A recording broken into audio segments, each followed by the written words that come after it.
Hey there guys, welcome back. Today we are covering the brand new Niv-Mizzet Visionary from Foundations. He got a few upgrades, he's a lot scarier, a lot stronger. So we are 6 mana, we're a 5/5 red-blue dragon wizard with flying. You have no maximum hand size, which is really helpful considering what he can do. Whenever a source you control deals non-combat damage to an opponent, draw that many cards. For example, you cast Lightning Bolt, hitting your opponent in the face. You get to draw 3 cards in addition to 3 damage. He turns Lightning Bolt into an Ancestral Recall.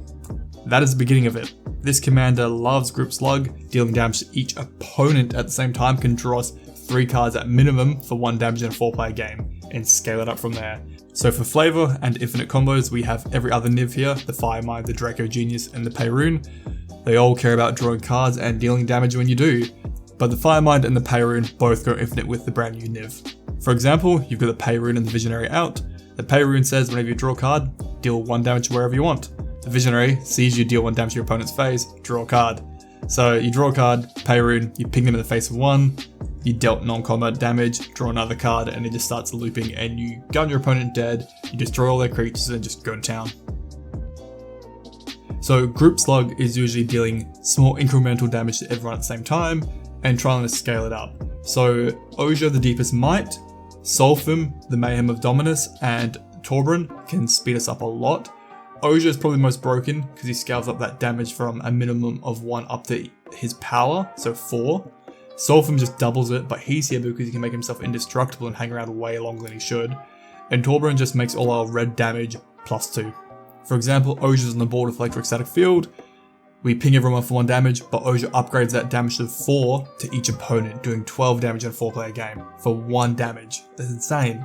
Pyrohemia goes nuts, just pay 1 mana to do 1 damage to everything on the board and every player. Niv lets you draw 3 cards at minimum in a 4-player game, and you just keep spamming it. Heartless, just tap him to deal damage equal to player's life halved, rounded down. If everyone's at 40 life, you deal 20 damage, you draw 60 cards with Niv right there, and go down from there. Exalted Flamer Zeech, he randomly gets you instant sorceries back from your graveyard, which you care about being Izzet, and every time you cast them, deal 1 damage to each opponent, which again, in 4-player game is minimum 3 cards drawn through Niv. Gutter Snipes and Fire Inscription deal 2 damage to each opponent every time we cast those instant sorceries, which again, 4-player game, drawing 6 cards through Niv. The Mage, he deals 1 damage for doing the same thing through non-creatures, but you can pay the Offspring to get another copy of them. I love the Magebane Lizard and Razorkin Needlehead. They care about opponent doing things to do non-combat damage to them. With the Lizard, whenever they cast a non-creature, he deals damage equal to them how many they've already casted a non-creature, so it gets worse and worse for him. And Razorkin just punishes the opponent for drawing cards. So basically with him, every time our opponent draws a card, we draw a card thanks to our commander. Rolling Vortex just guarantees us a draw on each of our opponent's upkeep thanks to his ping damage. But if they cheat anything in, he deals 5 damage to them, which draws us 5 cards with our commander. Plus we can prevent life gain, which we care about being a slow incremental damage dealing deck. Just simple burn, Lightning Strike, just 3 damage to any target. If you hit them in the face, draw 3 cards of course. Wizard's Lightning will always be 1 mana because you're going to have hopefully Niv out. Flame Rift and the brand new Bolt Wave, not out yet. They do it to each opponent. So you just play Flame Rift, each player takes 4 damage. You draw 12 cards with Niv on the board, and Bolt will draw you 9 cards. Ghostfire, its reduction is pretty easy to get online, so it's 1 mana, deal 4 damage wherever you want, maybe a ton of cards. Price of Progress damages everyone twice the number of non-basics they have, which in a mid to late game, 4-player game of Commander, that's a lot of cards. Teutonic Hazard just does 1 damage to everything on the board. You kill a few weenies, you're probably going to draw 3 cards. Chance of Ignition, just Niv punches the table, does 5 damage to each player and each creature. You draw a ton of cards, maybe 15 in a 4-player game. Fire Confluence gives you options, which we care about, but you could pick 2 damage to each opponent, doing 6 damage to each player, drawing 18 cards in a 4-player game. Firestorm can be nearly like a 1 mana wheel effect in this deck. So 1 mana, choose and discard X cards, and you deal X damage to X targets, creatures or players.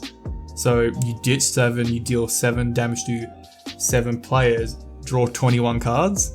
It's pretty powerful for 1 mana in this commander. Seismic Assault, you can ditch lands from your hand to do 2 damage wherever you want. So mid-late game, Niv has been going crazy hopefully. You got a lot of lands in your hand that you do not care about. Just start ditching them to your opponent's face, draw more cards and kill them outright. Because of Niv's insane effect, having no hand size, Jin, the core augur, is pretty good in here. Drawing 7 cards at the end of your turn and removing your opponent's hand size probably can win you the game through that alone. The Progress Tyrant is here as a form of protection, because he counters your opponent's first artifact, instant, or sorcery spell they cast, once per turn of course, but he also copies an instant, artifact, or sorcery that we cast, so good value. Ashling does everything Niv cares about, so with Magecraft 1, you rummage, Magecraft 2, you do 2 damage to each opponent, so 6 damage on the board in a 4-player game, drawing hopefully 6 cards. Magecraft 3, she gives you 4 mana back to your mana pool. Everything we care about, plus you do not lose red mana through the phases. Laboratory Maniac is here as a win condition. You don't really need a tutor for him because you're drawing that many cards, you'll probably find him eventually. Keep him in your hand, play him at the end, win the game off him. Curiosity is here because it goes infinite with 2 of the Nivs, the Firemind and the Payroon, or put it on any of our damage dealing effects and draw a ton of cards. Flame of Anor is just options with our wizard, so we get to pick 2 because Niv will be out. Draw cards, wreck artifacts, or do 5 damage wherever you want. Blast Act is our single board wipe. Because we have a lot of removal and counter spells later on, we don't really need that many board wipes in a deck like this. Abrade, just options as well. Talrand and the Locust God are army generators based on what we're trying to do. So with Talrand, every time we cast an instant sorcery, so burn or counter a spell, create a 2/2 flyer. But the Locust God, every time we draw a card, create a 1/1 flyer with haste. You draw like 9 cards with 1 burn effect with this commander. That's insane. To protect Niv, he's an expensive commander at 6 mana. I don't want to have to recast him if I can help it. So we have a lot of counter spells, mainly for non-creature counter spells, so the cheaper, more aggressive ones. I can't believe I'm putting Mana Drain in a commander deck. Totally cut it if you don't want to, but it's like $30 for once. It could help cast Niv way earlier than it should. Maybe turn 4, turn 5 if you're lucky. Just because you get all that mana back from the spell you countered. The Strix is just a cheap aggressive counter there, commander hopefully. Swan Song to protect our commander. An Offering Can't Refuse to protect our commander. Counterspell, Negate, and Unwind again all to protect our commander.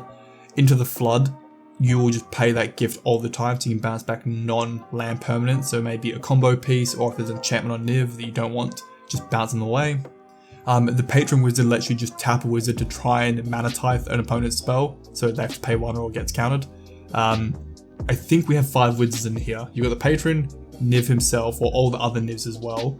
You've got the Mage, and there was something else. There's a few options here, so you can try and mana tithe and get them with it.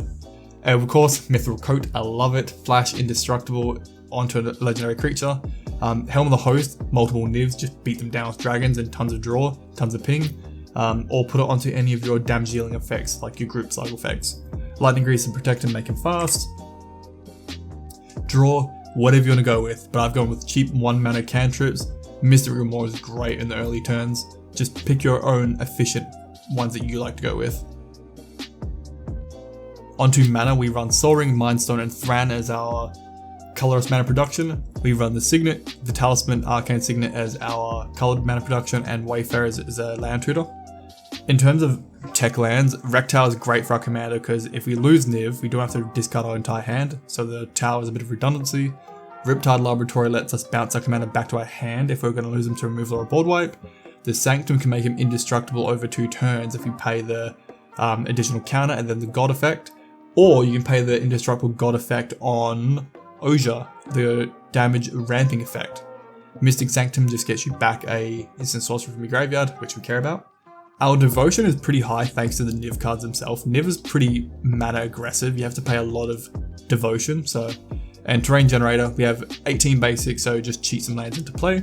In terms of your dual lands, just pick what you like. I've gone with more budget friendly ones at under like $5 a piece, just whatever you have.